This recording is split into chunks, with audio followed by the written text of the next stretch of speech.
Requiere profundidad. En Notimundo están los protagonistas de la noticia. Y precisamente el tema de la seguridad es el tema que ocupa la coyuntura por estos días en nuestro país. También es una de las principales, si no la principal preocupación de todos los ecuatorianos. La inseguridad que ya ha tomado niveles que no teníamos previsto, niveles insospechados. Para eso está con nosotros el doctor Jean Paul Pinto, experto en seguridad, para hablar sobre el Plan Integral de Seguridad y también la paz para el Ecuador. Algunos temas que parecen ya muy sonados. Hemos hablado mucho sobre la paz, sobre la inseguridad, sobre la seguridad, sobre todo, pero no encontramos una salida. Jean Paul, gracias. Gracias, Fausto, por la invitación. Mira, que estamos hablando mucho de seguridad, pero realmente las soluciones no están claras, ¿no? El presidente habló ayer de un plan de equipamiento, habló de 5.000 millones, pero yo diría que no solamente hay que aportar en temas de seguridad puros y duros, ¿no es cierto?, en camionetas, en armas, sino en temas también de educación, en temas económicos, porque el mejoramiento de la seguridad no solamente pasa por un tema de Fuerzas Armadas y Policía, sino también por un tema de otros ministerios que deberían interesarse en el área, interesarse en la problemática y fomentar políticas de más largo plazo para que esto realmente mejore. Si no, estamos dando un poco ideas o soluciones parches, que es el problema que yo estoy viendo ahorita. ¿Es una solución parche? Por ejemplo, el hecho de que la Comisión de Seguridad de la Asamblea Nacional se haya instalado en una mesa donde buscan esta reestructuración, el fortalecimiento de las fuerzas del orden en general, también del sistema de atención a personas privadas de la libertad, SNAI, que ha mostrado ya algunos problemas. Pero, ¿esto está en manos de la Asamblea? ¿Esto es un tema de leyes? ¿O por dónde atacamos? Mira que lo que me parece a mí que está faltando es una política clara en términos de seguridad. No tenemos una política de cómo hacer las cosas, ¿no? Por ejemplo, te digo algo muy sencillo, ¿no es cierto? Antes teníamos, ¿no es cierto?, un delincuente que iba, robaba, ¿no es cierto?, o asesinaba a alguien. Hoy tenemos bandas de 30 personas armadas con fusiles que atacan en los barrios. Frente a eso, la UPC, ¿qué puede hacer? Muy poco. 3 policías con armas de dotación difícilmente van a poder combatir eso. Y no estamos preparados para eso. Por ejemplo, no veo en la palestra la discusión sobre una fuerza intermedia, no fuerzas armadas, porque eso es otra mala idea. Deberíamos tener alguna fuerza civil que esté por arriba de la policía, que no se alce justamente a nivel de Fuerzas Armadas y que puedan justamente servir de choque a estos comandos que tenemos ya en las ciudades con armas largas, con 30 personas. Entonces, pero no veo eso en la discusión. Tampoco veo el tema, ¿no es cierto?, que hemos comentado de que Fuerzas Armadas no puedan entrar a trabajar en seguridad ciudadana. Habría que cambiar doctrina, entrenamiento, armamento, etcétera. Entonces tampoco es una solución. Yo creo que el presidente lastimosamente se equivoca y confunde entre lo que la gente quiere y lo que la gente necesita. Es posible que la gente quiera a Fuerzas Armadas en las calles, pero no es realmente lo que necesitamos en términos de seguridad. Y tampoco es una fuerza que esté en este momento con un presupuesto suficiente como para darle frente a estas para nada. A la delincuencia. Pero como ponemos el ejemplo, por ejemplo, de lo que ocurre en la frontera en Mataje. Hemos visto en reportajes de esta semana que ha hecho un colega, Paul Romero, de Coavisa, siguiendo lo que ocurre en la zona de frontera. Mataje es un pueblo ya fantasma, la gente ha salido de allí, está ya tomada por otro tipo de grupos, hay mucha permeabilidad para grupos y organizaciones criminales que están llegando. Hay una falta también de presupuesto. Las Fuerzas Armadas están disminuidas un poco también en su armamento, en su capacidad operativa y de respuesta. Mira que los grandes problemas de frontera es justamente porque había una ausencia del Estado durante mucho tiempo. Ahí el Estado no ha estado presente. ¿Y eso qué implica? Que la gente que vive en esos sectores, ¿a qué se puede dedicar? Si no actividades ilegales como la minería, por ejemplo, por darte un ejemplo, o colaboración con las disidencias de las FARC. Entonces, me parece que lo que está pasando en Ecuador es algo que comentábamos que en México pasa hace mucho tiempo. ¿Qué hacen los carteles en México? Mucha violencia en ciertas zonas, liberan las zonas, la gente tiene que ser desplazada a otras zonas y con eso las zonas de tránsito del narcotráfico se van liberando justamente para que... Y eso es lo que está ocurriendo en la frontera norte. Exacto, porque acuérdate que esto es una multinacional. Mataje, San Lorenzo. Las costas ecuatorianas, ¿no es cierto? Inclusive lo vemos en las todas ciudades. Todas son Esmeraldas, Malavita. Estamos, exacto. Entonces, ¿pero por qué? Porque es una multinacional. ¿Cómo trabaja una multinacional? ¿Qué es lo que piensa hacer una multinacional? Liberar las zonas, que no haya ningún policía, fiscal, juez, ni nadie que pueda detener el negocio. Y eso implica, ¿no es cierto?, matar a quien sea, contar que la droga llegue en un momento oportuno donde tiene que llegar al país. Sembrar el pánico en esas zonas. Lo que ya ha ocurrido en San Lorenzo es una ciudad lamentablemente que ha padecido esto desde hace varios años y creo que el tema se ha recrudecido. O sea, lo grave que podemos tener, Fausto, es que vayamos perdiendo zonas del Ecuador, que digamos, estas zonas de acá no puedo entrar. Imagínate lo que vimos en Guayaquil hace poco, me parece que era en Socio Vivienda 2, ¿no es cierto? Nadie podía entrar, la policía policía no entraba, nadie entraba, los periodistas tampoco. Y tuvo que venir Fuerzas Armadas para tratar de tranquilizar la zona. Pero mira al Ocurrió en su estado que momento hemos el llegado. tema de minería que tú hablabas hace un momento en Buenos Aires. Claro, mira qué es eso, son grandes grupos criminales que tienen todo el poder ahí, liberan las zonas y nadie puede hacer frente a eso. O sea, estamos viendo un tema muy complejo en el Ecuador porque me parece que si no detenemos esto rápidamente vamos a tener en el Ecuador zonas perdidas donde el ejército no tiene control, ni el Estado tampoco, y que están, digamos, en manos de bandas criminales. Se le escuchó ayer al presidente de la República precisamente hablar sobre estos planes, sobre el tema de seguridad y cuál va a ser un poco, o cuál aparentemente es la estrategia del gobierno para atacar, pero deja todavía un sinsabor allí. Mira que lo que me gustó en todo caso fue que él tiene claro que hay que fortalecer mucho la inteligencia. Recuerda que en la época de Correa realmente ha sido un giro que no fue el deseado, se hizo mucha inteligencia política.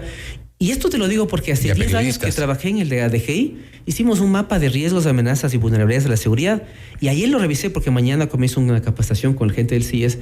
Y lo que identificamos hace 10 años lo estamos viviendo ahora. Es decir, hemos perdido 10 años que podíamos haber neutralizado muchas cosas. Entonces, lo que me gustó en el discurso del presidente, y en eso quiero ser claro, es que hay que darle mucho peso a la inteligencia. Hay que fortalecerle al G2, a la DGI, a la UAF, a los temas de inteligencia, porque si hay un problema grave que tenemos es la infiltración de los grupos. No tenemos una seguridad de qué tan infiltrados están en los ministerios, en las secretarías, en la policía, en Fuerzas Armadas. Y es un tema muy grave. ¿En la propia SNAI? En la propia SNAI. Mira, lo de las cárceles. Mira, lo que sí hay que ser claros tampoco es que no es una problemática ecuatoriana. Hace poco en La Picota también, en la cárcel supuestamente de mayor seguridad en Bogotá, hicieron una fiesta de 7 días con grupos de vallenatos, con trago, con todo lo que te imagines. Es una problemática internacional. Y lo que hay que hacer ahí, me parece a mí, Fausto, es una política regional de cárceles, porque el problema es común en Brasil, en Colombia, en Ecuador, y no podemos estar solos. Pero mira lo que nos ha pasado, es decir, o sea, teníamos algunos miembros de la Comisión de Pacificación, entre ellos a la ciudadana colombiana, sí, Claudia Milena Garzón, sí, sobre quien se ha levantado algunas partes, algunas aparentes sospechas, ella lo ha negado, pero en la propia SNAI, en la propia Comisión de Pacificación, y pues ya qué más podía salir mal. Es lo que decimos, ¿no es cierto? Realmente graves casos de infiltración. No sabemos quién tiene el control. Las bandas tienen el control absolutamente. Nosotros, nadie puede entrar y decir qué tiene que hacer. Cuando se incautan armas, tú sabes, ahí es lo que ellos dejan que se incaute. Tienen muchas más armas seguramente escondidas en varias caletas dentro de cada centro penitenciario y son fortines. Ella misma ha dicho que en su momento dará los nombres de los oficiales de la gente de la policía que permitió el ingreso de armas a las cárceles. Bueno, ya necesitamos los nombres, creo que ahora. Por supuesto, es lo que te digo, hacer mucho trabajo de contrainteligencia, y no es cierto, de la inspectoría, por ejemplo, de la policía, saber exactamente qué policías están contaminados. Pero también el ejército, no sabemos tampoco si hay procesos en curso contra marinos que han sido detenidos por causas también, ¿no es cierto?, ligadas al narcotráfico. Es decir, lo más grave de ahora es que no tenemos claro, me parece a mí, ¿no es cierto?, qué tan alto está el nivel de infiltración del crimen organizado en los estamentos de la policía. ¿Cómo determinarlo? Hay que hacer contrainteligencia, como te digo, tenemos que comenzar a infiltrar, ¿no es cierto? Hay varias técnicas para eso, y eso nos va a permitir levantar perfiles de quienes están en capacidad de ser infiltrados. Por ejemplo, vamos a ahorita capacitar a muchos guardias penitenciarios que van a entrar a trabajar. Ellos después de poco tiempo serán contaminados igual. ¿Les estamos preparando para ese tipo de cosas o no? Y segundo, una vez que entren a operar, ¿cómo les hacemos contrainteligencia? ¿Es evitable que se contaminen? Mira, lastimosamente tú sabes cómo están las cosas en el país, no tienen muchas opciones, ellos tienen una familia, etcétera, todos ellos o colaboran o les matan, ¿no es cierto? O aceptan plata, es decir, entonces, ¿qué te toca ahí? O aceptar y te quedas trabajando y recibes tu dinero y estás tranquilo, o te toca salirte enseguida porque no estás dispuesto a recibir dinero o no quieres que te mate. O sea, no hay forma de trazar contra eso. Entonces, frente a eso, ¿qué puedes hacer tú? Evidentemente, estar continuamente monitoreando a cada persona, hacer contrainteligencia, hacer seguimientos para ver si es que, por ejemplo, tiene un comportamiento de estilos de vida, de compras, ¿no es cierto?, de carro, de casa, estar viendo. Es un trabajo muy arduo de monitoreo, pero muy importante. Y evitar que la contaminación comience desde arriba. Por supuesto, porque si no, yo te digo, lo que más me preocupa a mí es que tú estemos en una mesa de seguridad como el que tú decías de la asamblea, por ejemplo, pero tú no sepas en quién puedes confiar, qué puedes hablar, qué puedes decir y qué no puedes decir porque te vas a guardar.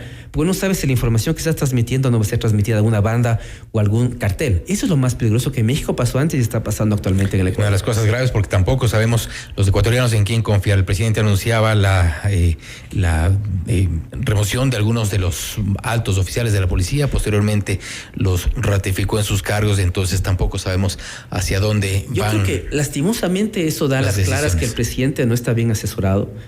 porque el presidente no puede retractarse de algo que dijo, ¿no es cierto? Si él dijo voy a hacer esto, lo tiene que hacer. Evidentemente, si hay un error en el camino, igual lo puede corregir. Pero imagínate que él da unos mensajes a la nación y después no estamos seguros si eso es. Por ejemplo, me acuerdo el ministro de Gobierno el otro día dijo, no tengo estadísticas a la mano, pero a mí me parece que... O sea, un ministro no puede hacer eso, ¿no es cierto? O sea, se supone que él tiene la información a la mano y dice, mira, las estadísticas me indican en tales ciudades un decrecimiento de tal cosa y por lo tanto yo creo tal cosa, pero no podemos entrar a una rueda de prensa, ¿no es cierto? Y decir, ¿sabe qué? No tengo información. Así ese es otro tema de comunicación que ha sido cuestionado desde el primer día de este gobierno. Bueno, sabemos que vas a lanzar un libro. Sí, voy a hacer un libro que se llama 2050, que justamente tiene un escenario sobre violencia extrema. Es decir, yo cojo en el libro y retrato 7 futuros que podemos vivir dentro de 20, 30 años más. Y uno de esos, lastimosamente, se está preconfigurando, que es el escenario de la violencia total. No sé si conoces una saga que se llama Mad Max, de violencia extrema, con unas sociedades tribales, donde no hay Estado, no hay seguridad, cada uno se defiende como puede. Y es un poco lo que nos está pasando. Mira el tema de porte de armas, no hemos hablado de eso. Muchos de quienes nos escuchan están sintiendo alguna relación con lo que vivimos. Mira que no hemos hablado del porte de armas, ¿no? Este es el camino a las autodefensas. Hay que tener mucho cuidado con lo que estamos haciendo, ¿no es cierto? ¿Quién va a portar armas? ¿Con qué entrenamiento? Estas propuestas de legalizar el porte de armas. Mira que es un tema populista, pero ya cuando vemos la realidad, vemos, por ejemplo, los documentales de Michael Esteban Moore. Torres, por si acaso. Claro, mira, Michael Moore, el documental de Bowling for Columbine, te das cuenta que autorizar las armas es lo peor. Entonces, en este escenario del libro que se llama 2050, que ya lo voy a lanzar el próximo jueves en la noche, trazo estos 7 escenarios futuros para la humanidad y lastimosamente el número 3 me parece que con lo que está pasando estamos yendo directo a eso y no estamos haciendo nada para no terminar en un escenario de mucha violencia, de caos, donde por último, ¿qué es lo que va a pasar? Cada uno se va a defender como puede. O sea, Fausto Yepes, ¿no es cierto? Mañana va a comprar una pistola, va a comprar alguna cosa. Hemos visto cómo se ha crecido las inversiones en seguridad, de alarmas, de dispositivos. Entonces, si el Estado no nos defiende, ¿qué hace la gente? ¿Qué hacen los ganaderos, los agricultores? Crean los grupos de defensa. Los comerciantes, como los empresarios. Como en Colombia. Lo mismo. ¿Y qué va a pasar? Una guerra igual que Colombia. Entonces, o realmente logramos detener esto o nos vamos a ver un escenario como el que vivió Colombia durante mucho tiempo. Esperamos con ansias el lanzamiento de este libro el próximo jueves. El próximo jueves, sí. En la noche lo voy a lanzar en las oficinas de la Gran Lógica Universidad del Ecuador por la llevada a la Flaxo. Ahí va a ser la presentación oficial, entonces, y yo les iré comunicando un poquito en qué librerías va a estar el libro disponible. Te voy a mandar toda la información, Fausto, para que por favor... Vamos a estar pendientes. Además, el tema de seguridad creo que está...